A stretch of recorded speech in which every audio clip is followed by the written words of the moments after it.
Okay, students, in last lecture, we have started our chapter number 3. Okay, उसमें first question था what is electrochemistry and application.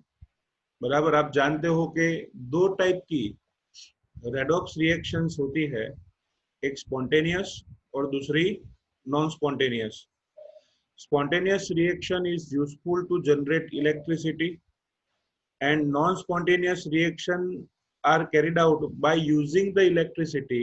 और इन दोनों type की reactions का जो स्टडी करे उसे कहते हैं इलेक्ट्रोकेमिस्ट्री. फिर हमने गैल्वेनिक सेल, उसका कंस्ट्रक्शन देखा. फिर गैल्वेनिक सेल को 3 डिफरेंट कंडीशन में हमने ऑब्जर्व किया. गैल्वेनिक सेल का खुद का वोल्टेज वैल्यू है 1.1 वोल्ट.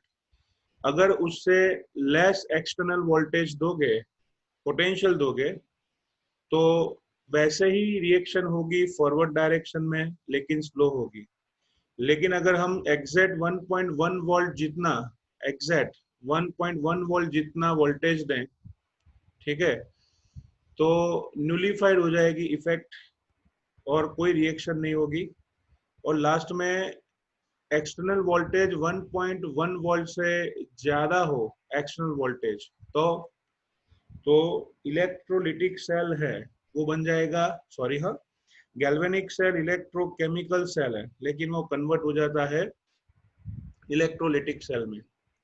तो रिवर्स डायरेक्शन में रिएक्शन होगी.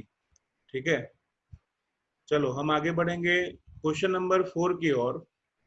सिंपल सा प्रश्न है, what is galvanic cell, give its half reaction of Daniell cell and explain redox couple. Okay,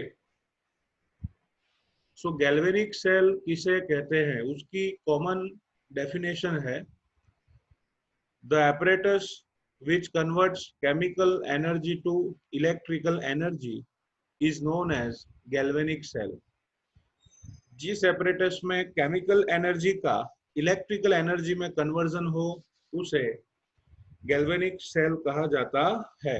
जैसे लिखा है, it is an electrochemical cell that converts the chemical energy of a spontaneous redox reaction into electrical energy. Okay, spontaneous redox reaction का use करके chemical energy को electrical energy में convert करे उसे कहेंगे गैल्वेनिक सेल. ओके, उसमें ही second question है, give half reactions. तो डैनियल सेल की हाफ रिएक्शंस हम याद कर लेते हैं. वैसे तो ये 11th का टॉपिक है, हमें याद कर लेना है एक बार. चलो पहले गैल्वेनिक सेल देख लो. ये रहा आपका गैल्वेनिक सेल. इस गैल्वेनिक सेल में हम 11th में पढ़े थे, सबसे पहले जिंक कंस्ट्रक्शन, उसको मैं एक बार फिर से याद करा दूं. 2 vessels are taken and zinc and copper salts are taken in it approximate 1 molar. Zinc and copper electrodes are dipped in the solution of electrolyte. In external circuit they are connected to copper wire, and in internal circuit we are using salt bridge जिसमें ammonium nitrate का salt होता है. So salt bridge which having ammonium nitrate U-shaped glass tube, it is partially dipped in both of the solution. Okay, so this is construction. अब यहाँ पे होता क्या है, देखो, जिंक की इलेक्ट्रॉन गेनिंग एफिशिएंसी से ज्यादा एफिशिएंसी होती है कॉपर की. इलेक्ट्रॉन एक्सेप्टिंग टेंडेंसी कॉपर की जिंक से ज्यादा है. तो बच्चों यहाँ पे जो सॉल्यूशन में होता है, सॉल्यूशन में होगा कॉपर का आयन, वहां होता है Cu2+. ओके, तो सॉल्यूशन का Cu2+ राइट साइड के इलेक्ट्रोड में से 2 इलेक्ट्रॉन खींचेगा. यहां से 2 इलेक्ट्रॉन आएंगे सॉल्यूशन में. अंडरस्टूड? सो इसी वजह से रिएक्शन होगी Cu2+ plus 2 electron, it gives Cu solid. 2 electron gain करके कॉपर आयन कैथोड पर मतलब राइट साइड डिपॉजिट हो जाता है यहाँ पे। चलो कोई बात नहीं, 2 इलेक्ट्रॉन एक्सेप्ट किए। उससे ऑपोजिट सोचिए, तो यहाँ जिंक की इलेक्ट्रॉन गेनिंग एफिशिएंसी कम है, तो इलेक्ट्रॉन डोनेटिंग ज्यादा होगी, और इसी वजह से यहाँ पे रिएक्शन क्या होगी, जिंक एटॉमिक फॉर्म में होता है, it is dissolving in the solution, वो सॉल्यूशन में डिसॉल्व होके बनाएगा Zn2+, सॉल्यूशन में डिसॉल्व होके बनाएगा Zn2+। ओके, तो 2 इलेक्ट्रॉन सेपरेट होंगे ना, तो वो दोनों इलेक्ट्रॉन, इसलिए एरो ऊपर जा रहा है कि इलेक्ट्रॉन यहाँ पे जाएंगे इलेक्ट्रोड पे, और वो घूम के कैथोड पर आ जाते हैं, बराबर। तो आप ही सोचिए कि यहाँ पर इलेक्ट्रॉन खींचे Cr+2 आयन ने, मेटल पर से इलेक्ट्रॉन खींचे, तो राइट साइड का इलेक्ट्रॉन जाने की वजह से पॉजिटिव चार्ज का हो जाएगा, इसीलिए उसे कहते हैं बच्चों कैथोड। और लेफ्ट साइड क्या है, जिंक जिंक जो है वो Zn2+ बना के सॉल्यूशन में जाएगा, और 2 इलेक्ट्रॉन ये एनोड पे जाते हैं, तो इसलिए इलेक्ट्रॉन इस मेटल पे आने वाले हैं, electrons are coming on that metal, और इसलिए उसका चार्ज क्या होगा बच्चों, negative. Electrons are coming on the electrode, तो पूरा इलेक्ट्रोड नेगेटिव चार्ज का होगा। ओके, और जिस पे इलेक्ट्रॉन ऐड होता है, मतलब इस इलेक्ट्रोड पे आपने देखा कि जिंक में से Zn2+ बना, तो उस इलेक्ट्रोड को क्या कहेंगे स्टूडेंट्स, एनोड। क्या कहेंगे, एनोड। तो यहाँ पूरी रिएक्शन मैंने इस एग्जाम्पल से एक्सप्लेन की है, तो वही रिएक्शन आपको अभी समझनी है। अब इस डायग्राम को सोचिएगा, उस पर से आपको रेडॉक्स रिएक्शन पता चलेगी। चलो, राइट साइड वाले सेल में क्या हुआ था, Cu2+, 2 इलेक्ट्रॉन गेन करके बना रहा है Cu solid, it is known as reduction half reaction. Same way left side की जो एपरेटस था, लेफ्ट साइड, वहां पे Zn जो था वो एलिमेंट में से आयन में कन्वर्ट हुआ, तो Zn solid gives Zn2+ plus 2 electron.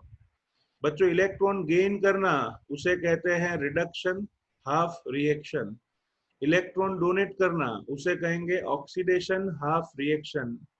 तो overall reaction of the Daniell cell सोचें, तो उसकी रेडॉक्स रिएक्शन लिखे, तो देखो 2-2 इलेक्ट्रॉन यहाँ पे कैंसल आउट हो जाएंगे, 2-2 इलेक्ट्रॉन कैंसल आउट हो जाएंगे। तो लेफ्ट साइड का टोटल लिखो, तो आएगा Zn सॉलिड, यहाँ एरो नहीं आना है, यहाँ पे लिखना है प्लस Zn सॉलिड, फिर आएगा यहाँ पे बच्चों plus Cu2+, it gives Zn2+ plus copper solid, और फिजिकल स्टेट को सफिक्स में लिखा जाता है Zn solid plus Cu2+ aqueous, it gives Zn2+ aqueous plus Cu solid.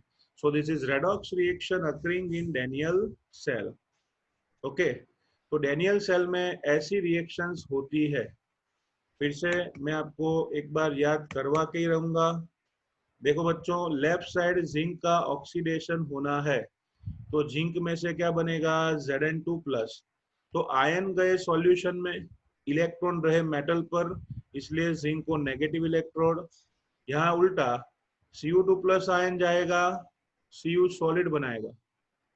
Okay, तो इलेक्ट्रॉन आ रहे हैं सॉल्यूशन में आयन के पास, और कॉपर बन के वापिस जाएंगे मेटल पे, बराबर। तो इलेक्ट्रॉन यूज हुए, मेटल पर से जो इलेक्ट्रॉन थे वो खींचे गए, यूज हुए, इसलिए उसका चार्ज क्या लेंगे हम बच्चों, पॉजिटिव चार्ज, बराबर। तो this is cell reactions of galvanic cell. इसके साथ साथ बोला है एक्सप्लेन रेडॉक्स कपल। तो बच्चों आपने देखा कि पूरी ओवरऑल रेडॉक्स रिएक्शन जो है वो 2 रिएक्शन का टोटल है, reduction half reaction and oxidation half reaction. This reaction is combination of 2 half reaction whose addition gives the overall cell reaction. So these reactions occurring in two different portions of the Daniell cell. ये दोनों reaction left side के anode और right side के cathode पे होती है ना, okay इसलिए लिखा है this reactions occurring to different portions of the Daniell cell. The reduction half reactions occur on copper electrode. आपने देखा डायग्राम में, the reduction half reactions occur on the copper electrode and the oxidation half reaction occurs on the zinc electrode. So left side copper electrode, sorry हाँ, left side zinc electrode पे oxidation हुआ and right side copper electrode पे reduction हुआ है, okay. So these two portions of the cell are also called half cell or redox couple. तो Daniell cell के इन दोनों portions को रेडॉक्स कपल या फिर हाफ सेल कहा जाता है. आपने देखा कि कॉपर इलेक्ट्रोड उसका रिडक्शन हुआ है तो उसे कहेंगे reduction half cell. Zinc electrode पे ऑक्सीडेशन हुआ है तो उसे कहेंगे oxidation half cell, okay. So this is about galvanic cell, half cell reaction, Daniell cell, explain redox couple. तो बच्चों इतना खास ध्यान में रखो, the electrochemical cell which converts chemical energy of a spontaneous redox reaction to the electrical energy is galvanic cell.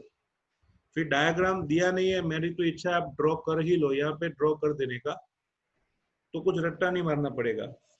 Then after उस cell में आपने देखा था कि एनोड पे जिंक का बनेगा Zn2+, that means oxidation. Cathode का सॉल्यूशन में Cu2+ आयन है, वो बनाएगा डिपोजिशन से Cu solid, that is reduction. And overall reaction होगी Zn सॉलिड, यहाँ पे प्लस करना है, plus Cu2+ gives Zn2+ plus Cu solid. Actually overall reaction दो रिएक्शंस का टोटल है जो डिफरेंट पोर्शंस में होती रहती है. तो इस रिएक्शन में कॉपर का रिडक्शन हुआ तो उसे कॉपर इलेक्ट्रोड कहते हैं. जिंक का ऑक्सीडेशन हुआ तो उसे एनोड इलेक्ट्रोड कहेंगे. और दोनों पोर्शन ऑफ Daniell सेल उसको हाफ सेल या फिर रेडॉक्स कपल कहते हैं.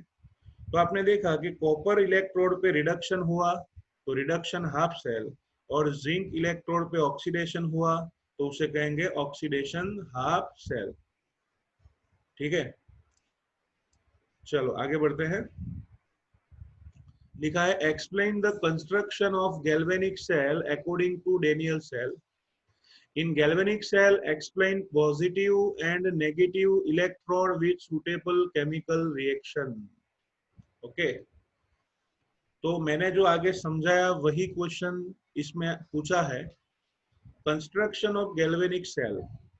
तो वो डायग्राम अपने माइंड में रखिएगा, उसी का हम डिस्क्रिप्शन करने वाले हैं. ओके, देखो, we can construct innumerable number of galvanic cell on the pattern of Daniell cell by taking combination of different half cell. Different half cell का यूज करके आप इन्यूमरेबल Daniell सेल बना सकते हो. बच्चों इन्यूमरेबल इसलिए क्योंकि इसकी कोई लिमिट नहीं है. जैसे आपने देखा कि जिंक इलेक्ट्रोड जो था उसको मैंने जिंक के सॉल्ट सॉल्यूशन में डिसोल्व किया, उसे कहते हैं हम जिंक हाफ सेल और जिंक रेडॉक्स कपल. बराबर, जिंक हाफ सेल और जिंक रेडॉक्स कपल कहते हैं. अंडरस्टूड. जैसे जिंक का इलेक्ट्रोड जिंक का सॉल्यूशन हो तो उसे कहेंगे जिंक हाफ सेल. कॉपर का इलेक्ट्रोड कॉपर का सॉल्यूशन हो, कॉपर हाफ सेल. सिल्वर का इलेक्ट्रोड सिल्वर का सॉल्यूशन हो, सिल्वर हाफ सेल. तो बच्चों approximate 49 types of half cell होते हैं. अप्रोक्सीमेट बोल रहा हूँ, आप मिक्सिंग करके बहुत सारे बना सकते हो. अब है ना, मैथ्स में आपने पढ़ा होगा फैक्टोरियल आता है, फैक्टोरियल. तो 49 फैक्टोरियल जितने, याद रखो 49 फैक्टोरियल जितने आप Daniell सेल बना सकते हो. क्योंकि पहला वाला बाकी के 48 से, दूसरा वाला बाकी के 47 से, तीसरा बाकी के, बराबर। तो ऐसे करते करते करते आप जाओगे तो इतने सारे डेनियल सेल बन सकते हैं। So we can construct the innumerable number of galvanic cell on the pattern of Daniell cell by using different combinations of half cell. Now construction कैसे करना है? Okay, तो लिखो, each half cell consists of metallic electrode dipped into an electrolyte. कोई भी half cell वो electrode उसके solution में डिप किया हो वैसे होता है। If two half cells are connected by a metallic wire through a voltmeter and a switch externally, मतलब दोनों हाफ सेल को एक्सटर्नल सर्किट में कॉपर वायर जैसे मेटल वायर से वोल्टमीटर या फिर स्विच दोनों से ज्वाइंट किया जाता है। आप वोल्टमीटर की जगह पे पोटेंशियोमीटर ले सकते हो, गैल्वेनोमीटर ले सकते हो, ए मीटर ले सकते हो। ये सिर्फ इंडिकेट करता है कि फ्लो किस साइड जाता है। Okay, the electrolyte of two half cells are connected internally through a salt bridge as shown in diagram of second question. Sometimes both electrodes dipped in the same electrolyte solution, and in such cases we do not require a salt bridge. आपने 10th में voltaic cell पढ़ा था, sulphuric acid वाला। उस voltaic cell में आपने देखा था कि सिर्फ सल्फ्यूरिक एसिड में ही आप दोनों डिफरेंट इलेक्ट्रोड्स डिप कर सकते हो। तो कभी कभार क्या है कि सिर्फ एक ही इलेक्ट्रोलाइट लिया जाता है, तब सॉल्ट ब्रिज की जरूरत ही नहीं है, क्योंकि दूसरा वेसल ही नहीं है तो कनेक्शन की कोई जरूरत नहीं है। तो galvanic cell according to Daniell cell, उसमें याद रखो, we can construct innumerable galvanic cell by using different half cells. Okay, each of half cell contains metal electrode and a solution in which it is dipped. फिर लिखो, two half cells are connected in external circuit by copper wire with a voltmeter and a switch. In internal circuit, both of the solution are connected by salt bridge which having specific salt like ammonium nitrate. ठीक है, और last में लिखा है कभी कभार एक ही vessel में एक ही सॉल्यूशन में ये सेल बना सकते हैं। सो इलेक्ट्रोड्स आर डिफरेंट, लेकिन वेसल एक ही है, इलेक्ट्रोलाइट भी एक ही है, तो यहाँ पे सॉल्ट ब्रिज की कोई जरूरत होगी नहीं। अंडरस्टूड? ये फर्स्ट पॉइंट था कि galvanic cell according to Daniell cell कैसा होगा।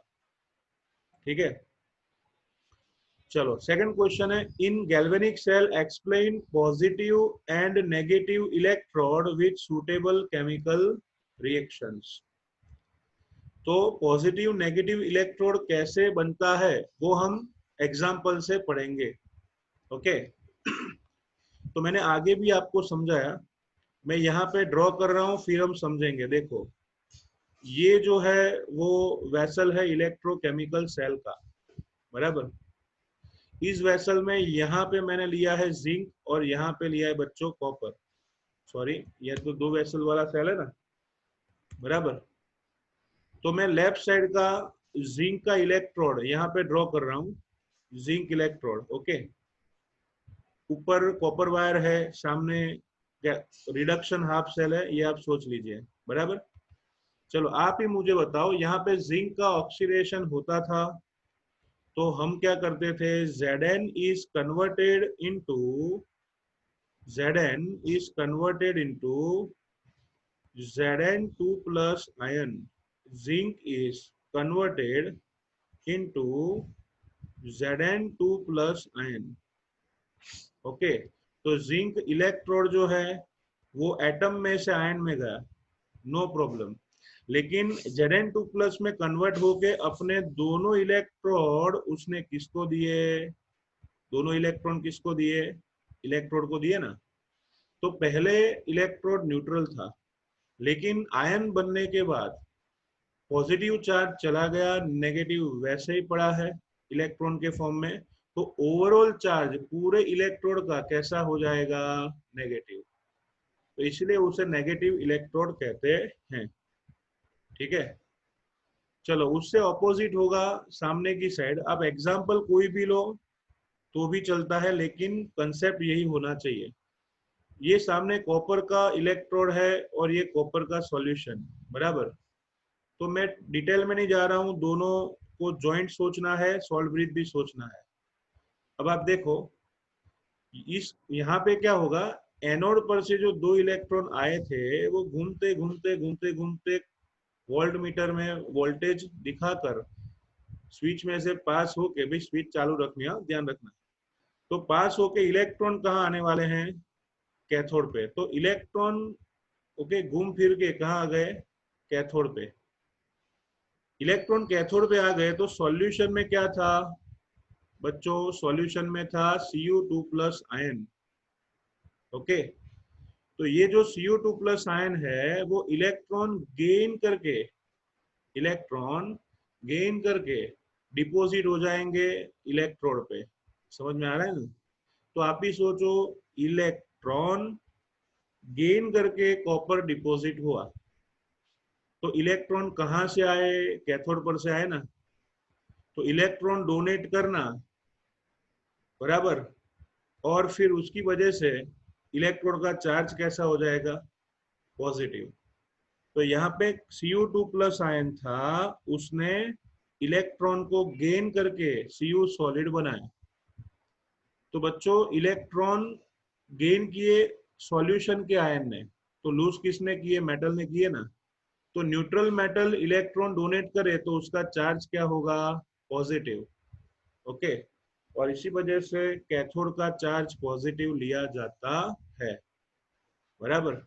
यहाँ देखो फिर से ऑक्सीडेशन हुआ, जिंक ने बनाया Zn2 प्लस, इलेक्ट्रॉन हुए मेटल पे release, charge will be negative. ये भी न्यूट्रल था, लेकिन सॉल्यूशन का Cu2 प्लस आयन वो इलेक्ट्रॉन मेटल के गेन करके Cu सॉलिड बनाता है। तो इलेक्ट्रॉन यहाँ से गए, मेटल न्यूट्रल इलेक्ट्रोड पर से इलेक्ट्रॉन गए तो चार्ज क्या होगा, पॉजिटिव। और इसी वजह से बच्चों ध्यान में रखना, इसी वजह से डैनियल सेल में एनोड को माइनस और कैथोड को प्लस लिया जाता है। अंडरस्टूड? तो अब आप समझ गए हैं। देखो यहाँ पे लिखा है at each electrode electrolyte interface, at each electrode electrolyte interface, मतलब मेटल और सॉल्यूशन की सरफेस पर there is a tendency of metal ion form the solution to deposit on the metal electrode trying to make it positively charged. Okay, electrode और electrolyte की इंट्राफेस मतलब contact surface पर metal की tendency होती है, tendency of metal ion from the solution to deposit on the metal electrode trying to make it positively charged, बराबर। मतलब solution का Cu2 प्लस आयन, उसकी टेंडेंसी है मेटल के पास से इलेक्ट्रॉन लेके वहां डिपॉजिट होना। अब मेटल के इलेक्ट्रॉन ले लिए तो फिर इलेक्ट्रोड कैसा हो जाएगा, पॉजिटिवली चार्ज। तो इसीलिए कैथोड की रिएक्शन क्या होगी बच्चों, Mn plus plus n electron it gives M solid, Mn plus plus n electron it gives M solid. ठीक है, so metal ion electron gain करके बनाता है metal solid, that is positive. Okay, जैसे यहाँ पे Cu2 प्लस लें तो Cu2 plus plus 2 electron it gives Cu solid. अगर यहाँ पे कोई सिल्वर मेटल लूं तो Ag plus plus electron gives Ag solid. अगर मैं यहाँ पे मैग्नीशियम लूं तो Mg2 plus plus 2 electron it gives Mg solid. तो ऐसे इलेक्ट्रॉन जहां पे रिडक्शन होता है उसे पॉजिटिव इलेक्ट्रोड कहा जाता है। ओके, लिखा है number of electrons on the surface of metal get decreases and it will become positive. Okay, metal पर से इलेक्ट्रॉन खींचोगे तो चार्ज कैसा हो जाएगा मेटल का, positive. And the electrode which performs reduction reaction is called cathode. मतलब जिस electrode की सरफेस पे रिडक्शन हो उसे कैथोड कहा जाता है। जैसे कि डेनियल सेल में आपने देखा था कि कॉपर इलेक्ट्रोड कैथोड है and it is positively charge where reduction reaction is carried out. Okay, तो पहले जनरल इंट्रोडक्शन देना है, फिर डेनियल सेल का एग्जांपल दे दो।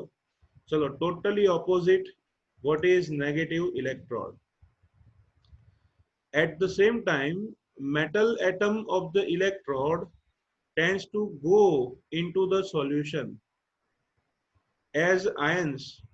ओके, फिर से सेम टाइम पे दूसरा हाफ सेल जो है, दूसरा रेडॉक्स कपल है, उसमें टेंडेंसी होती है they will dissolve in the solution and convert into the ion and leave behind the electrons. वो इलेक्ट्रॉन रिमूव करके आयन में कन्वर्ट होके सॉल्यूशन में जाते हैं।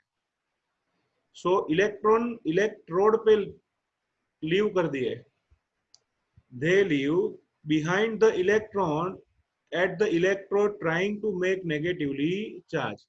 मतलब आपने देखा था कि जिंक ने सॉल्यूशन में जाके बनाया Zn2+, इलेक्ट्रॉन गए इलेक्ट्रोड पे, इलेक्ट्रॉन्स गए इलेक्ट्रोड पे, और इसी वजह से चार्ज ऑफ इलेक्ट्रोड क्या हो जाएगा? नेगेटिव। तो बच्चों एनोड की रिएक्शन लिखे तो M solid it gives Mn plus an electron. So positive ions Mn plus of metal M is dissolved in the solution. Hence, electron moves on the surface of metal. Electron कहाँ चला गया? Metal surface पर. And so the metal will become negatively charged. बराबर, zinc ने बनाया Zn2+, electron बचे metal पे, becomes negatively charged. लिखा है at equilibrium there is a separation of charges and depending on the tendencies of the two opposing reactions. Okay, the electron may be positively or negatively charged with respect to the solution. मतलब note आपको लिखनी नहीं है, कहना ये चाहते हैं कि इक्विलिब्रियम पे सेपरेशन ऑफ चार्जेस मतलब कौन सा इलेक्ट्रॉन पॉजिटिव आयन मतलब पॉजिटिव होगा, कौन सा इलेक्ट्रॉन नेगेटिव होगा, it depends on tendency to gain electron. बराबर, जैसे आपने एग्जांपल देता हूं, जैसे जिंक का कनेक्शन कॉपर से किया तो कॉपर की इलेक्ट्रॉन